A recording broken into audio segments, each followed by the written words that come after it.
deep in Black Heat, South Central, Watts, Compton, and Long Beach. Ooh-wee, where chucks on our feet, sliding shit into step into the beat. My street, we roll deep in Black Heat, South Central, Watts, Compton, and Long Beach. Ooh-wee, where chucks on our feet, sliding shit into step into the beat. My street. Just going into the fact that a lot of states that took the gang theory, right, and ran with it, they glorify this shit. Like, I don't come on this fucking internet, homie, to glorify gang banging and being an ex-gang member, former gang leader. I don't glorify that shit, homie. I speak on it based on my experience to give the knowledge to other youngsters that's ahead who thinking about it, or who they got themselves halfway partially in, or who some niggas who done jumped all the way in, or some who end up in the penitentiary system for representing it, and they come and find out the nigga who put me on ain't even the truth, because there's thousands of them out there like that, and that's sad to me to hear a nigga 40 years old call my phone and yo, big homie, what's up, big homie? I'm like, yo, what's this? Oh, I'm da-da-da, such put me on. Okay, well, who is he? And then come to find out you 40 and the nigga that put you on is 19. Y'all got this shit fucking backwards, bro. Totally fucking backwards. Twisted as a Tootsie Roll, you got this shit backwards. That ain't the way this shit go. Feel me? Then you got niggas claiming 2 sets as a one. You took the set over here and add your own shit, put your own flavor, and you're claiming 2 sets, and so you put it together. That's not the way this shit go. So y'all they took everything and put their own little ingredients into the shit and ran with it and commercialized it and watered it down, bro. So now it's fucked up. This shit is literally fucked up, homie. I was intending to have these 2 rags so that I want to share this analogy with you guys, TV land. And just imagine, we got a red flag, we got a blue rag, right? So you got this red one, then you got the blue one. So let's imagine, divided, this is what we have. You know what I'm saying? Yeah. We're separated. We weak as fuck.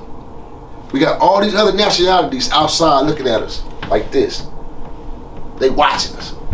Because they know, in actuality, them motherfuckers is powerful. If they were smart enough to keep their head right and focus and do what they were supposed to do, them some bitches is powerful. They know that.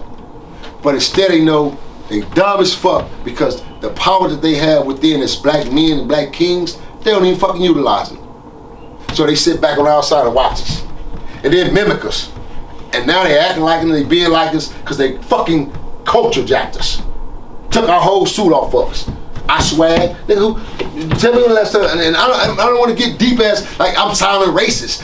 No, it's a trip when we speak and we start speaking on things based on our culture and our race.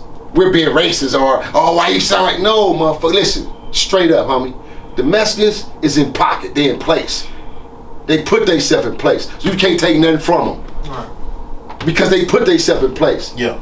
Chinese, they're in pocket, they're in place. Koreans, they're in pocket, they're in place. Asians, same thing, and the list goes on. We the only motherfuckers that's not in pocket and in place, bro, because we're doing the devil advocates deeds. We doing all the genocides and the killing and the shit that they supposed to be doing to us, that we claim they doing, we do it for them. So they ain't gotta do nothing, so they sit back and they reap and they grow.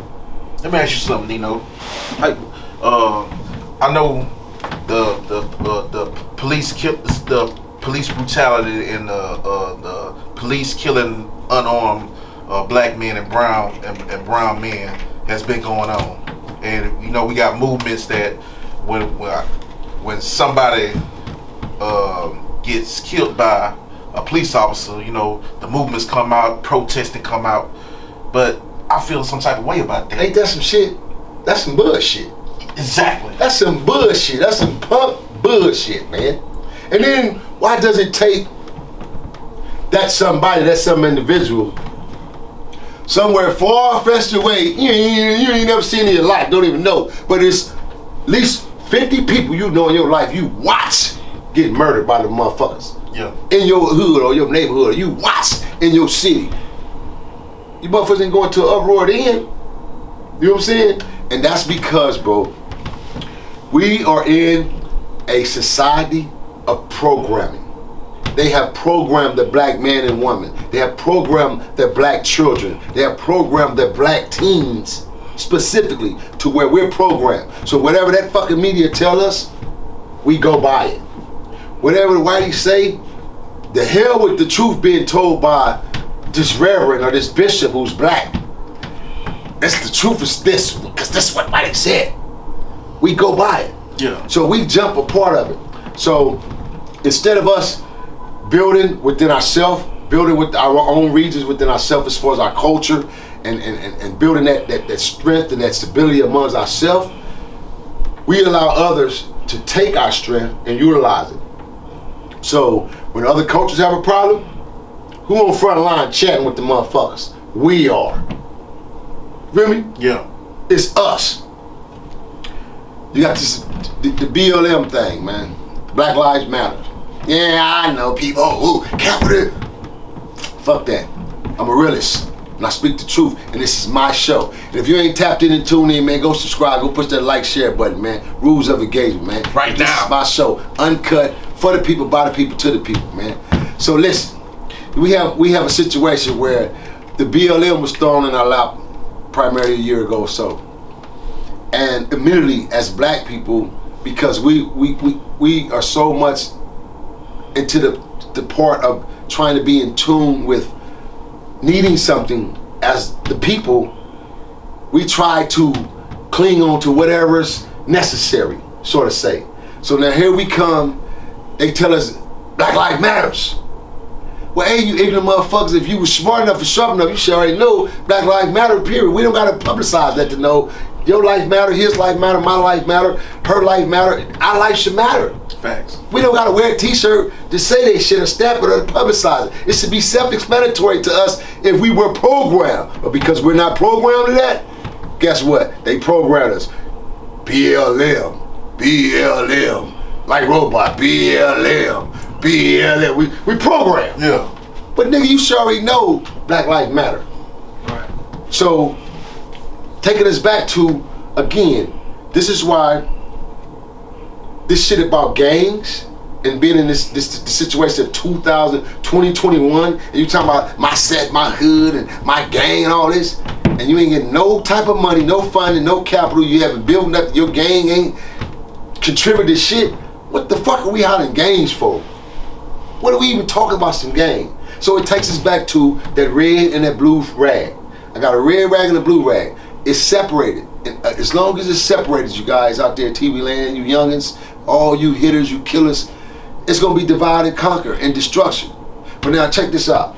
What if we took the same two rags, right? We took the red flag and the blue rag, and we took it and we tied it up, and we specifically put it into this specific knot. And now you got these big ass, hard, solid knots.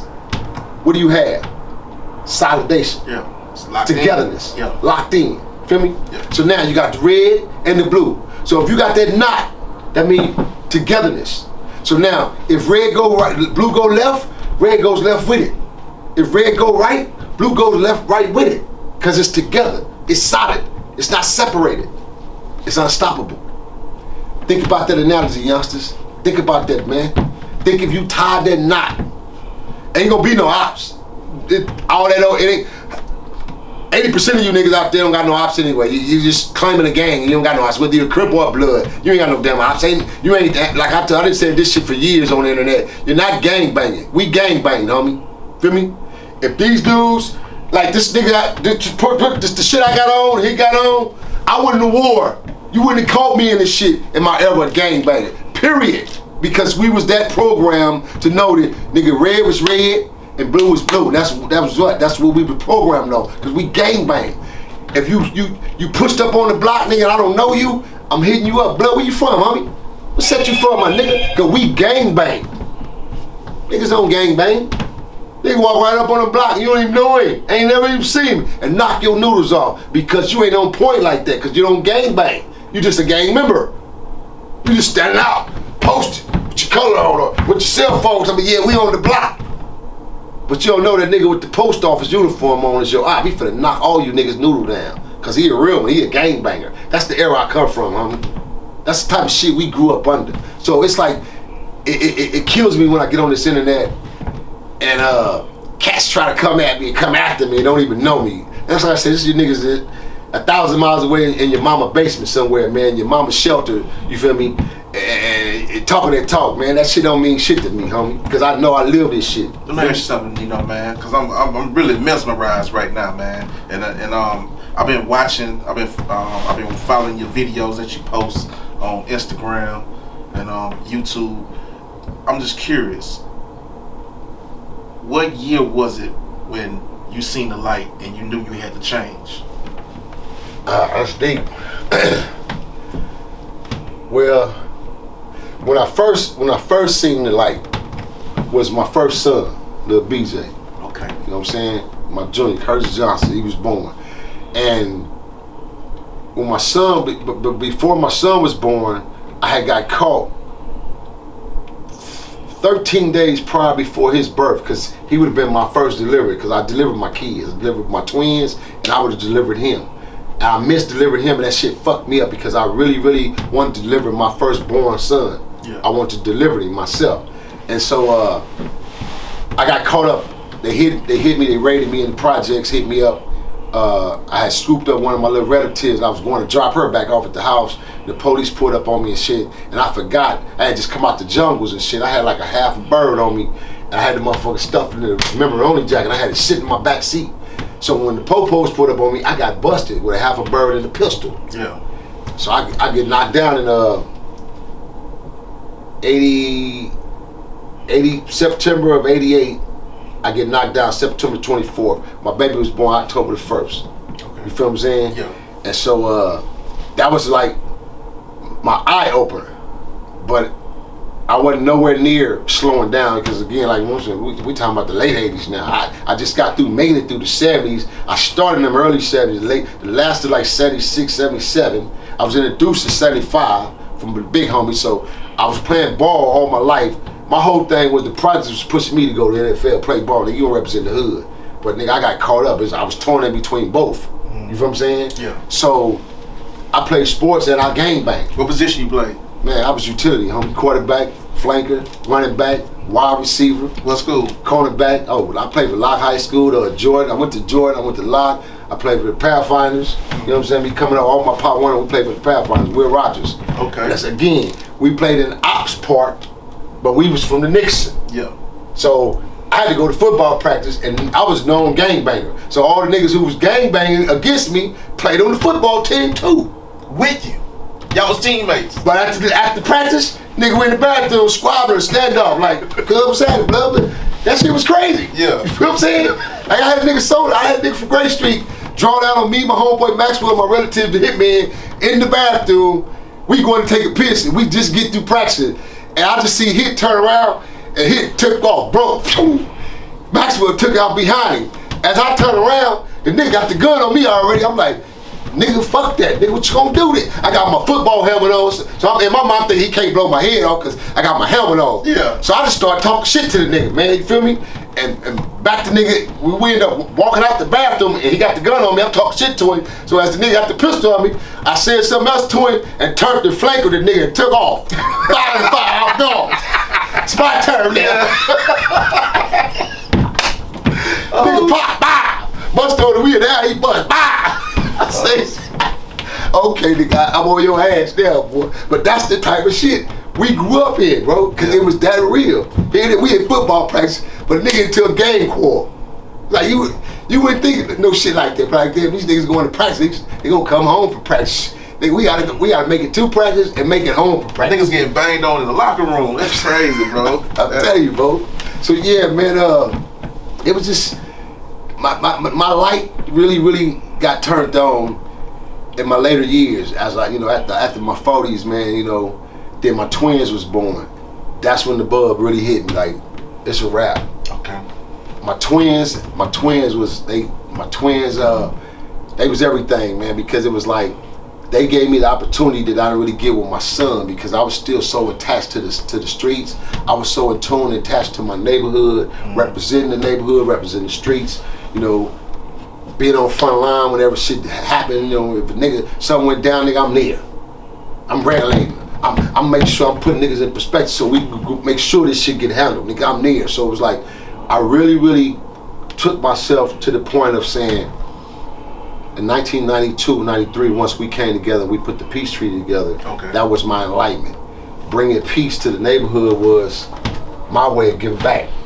Sort of say, because it's like, all right, man, you know, how do I apologize for all the dirt I've done? Or how do you apologize as a man for a lot of the wrong you've done in your life? How do you apologize for that shit? How do you even give back to that?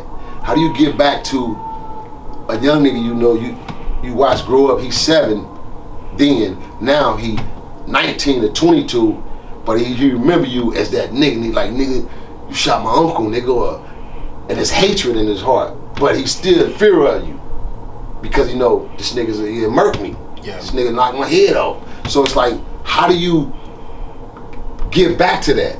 So for me, when I got the call, like, man, they, you know, these niggas trying to do a meeting, man, and they, you know, they want to have a meeting with the homies. I said, bro, we ain't going to no motherfucking Peace Street. We ain't have no Peace Street, nigga. Fuck so you wasn't with it at first? No, nigga. And we, being the fact I wasn't with it, they couldn't, they was talking to a few of my big homies underground, but all the rest of the young niggas in my area, I regulated. They couldn't, we wasn't fucking around. So until they got to me, because I was the voice. Once they got to me, I became the voice to the rest of my folks because my people listened, they understood me. So I was able to talk their lingo. It wasn't so much as just, you know, me being the baddest nigga, it was the fact I was smart. And a lot of niggas followed me in my neighborhood because they knew this nigga's he's sharp, he's smart, and the nigga lead correctly, bro, and he gonna lead us all back in, he gonna lead us out. Feel me? And so this is why niggas follow my lead, my nigga. You know what I'm saying? Because I really was the real leader, bro. I'm not finna tell you nigga, hey nigga here. My street, we go deep in Pack East, South Central, Watch Compton, and Long Beach, my street.